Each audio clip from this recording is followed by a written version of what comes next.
रामकृष्ण हरी. बघा सुनानं कसे भांडे तसे ठेवले, फक्त स्वयंपाक केला म्हणजे भांडे घासायचे ठेवून दिले आणि झोपून घेतले. तर हे बघा दरवाजा लावून घेतला झोपून. तर बघा कसं झोपून घेतलंय. आता मी तरी पण कपडे धुतले वाळत घातले नेऊन वरती.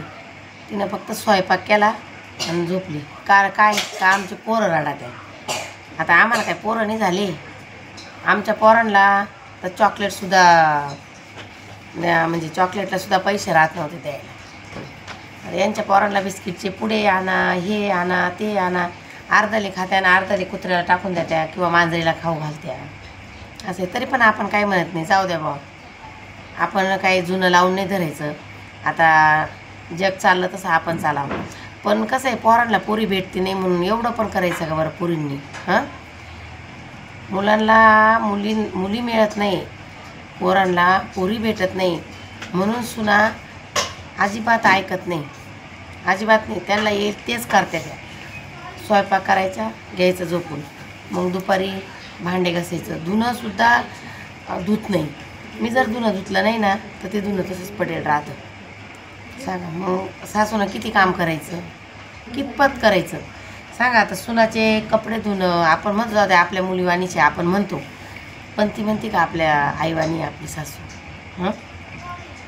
असं नाही करायला पाहिजे त्यांनी. आता मी तरी किती काम करणार आहे आणि कुठपर्यंत करणार आहे. सारखं आमचे पोरं रडत आहे. आमच्या पोरांना सर्दी झाली, आमच्या पोरांना खोकला झाला, आमच्या बी पोरांना होत होतं ना. आता फक्त एवढंच पाहत राहायचं का पोरं कसे वागात्या आणि सुना कशा वागात्या.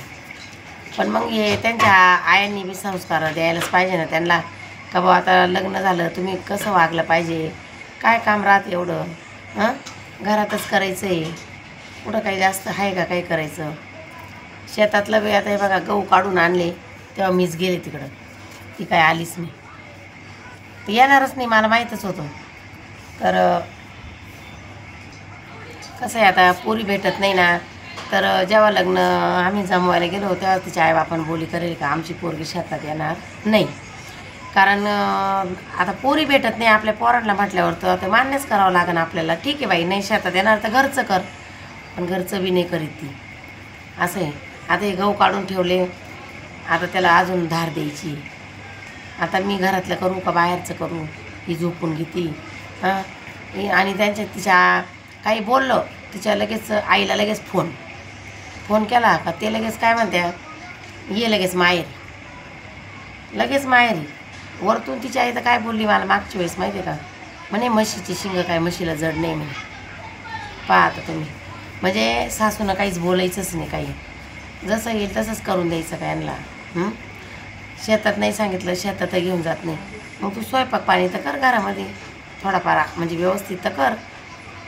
काहीच नाही, फक्त स्वयंपाक करते ती, स्वयंपाक पाणी करते, पण दुसरं काहीच काम करत नाही. भांड्याला हात लावित नाही का झाडूला हात लावित नाही. सांगायला गेलं का तिची आई काय म्हणते, लगेच माहेरी निघून लगेच ही पिशवी भरते.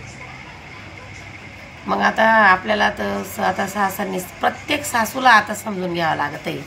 कारण आता मुली भेटत नाही ना, तर म्हणजे प्रत्येक ठिकाणी का सासांना आता हे सहनच करणं आहे, सुनांना सांभाळूनच घेणं आहे. कारण का त्यांच्या मुलांना मुली भेटत नाही म्हणून. सकाळी पण लेट उठती, डब्बा वगैरे करायला उठत नाही. मीच डब्बा करायचा पोराचा पण, त्या पोरांचा पण मीच करायचा, लहानल्या पोरांचा पण डब्बा मीच करायचा. मग उठती पण मग पटकन कामाला हात लावित नाही, काहीच नाही. आता काय करायचं मला तर काही समजत नाही.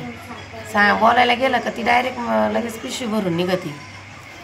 मग आता काय पोरासाठी आपल्याला गप्प बसण्याचे.